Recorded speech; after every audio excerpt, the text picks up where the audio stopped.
هذه كلها يعني حبيت ان احنا ترى حسيت انجاز يحسب لك هذا. الثقافه اذا التقت والمبدعين اذا كان لهم لقاء افضل من الخلافات السياسيه. اكيد. صدقيني اذا كانت زيارات اتصلت بي احدى الشخصيات المهمه من العائله الحاكمه المالكه في الكويت. نعم. هاي للتاريخ.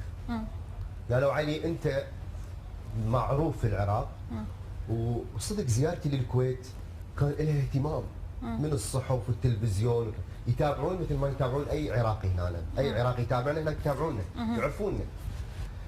قالت احنا نريد كاظم الساهر يجينا للعراق. يجينا للكويت. للكويت سوري. نعم. كاظم الساهر عليه بلوك يعني ممنوع دخول الكويت. قالوا احنا تبنيت انا القضيه اللي هي من شخصيه مهمه، قالت ما اقدر اقول لك من هو لزياره كاظم الساهر. اتصلت بوسام ابن كاظم الساهر. ابن كاظم الساهر نعم. قلت له اكو اهتمام من الحاكم يعني من العائله الحاكمه انه يردون كاظم الساهر يزور العراق يزور الكويت ويقيم حفله واي مشكله عنده تلغي. قال انتظرني وارجع اخابرك. الرجال ما طول نص ساعه خابرني. قال علي احنا اذا نريد نسوي حفله نسويها اولا في العراق ومن ثم نزور الكويت.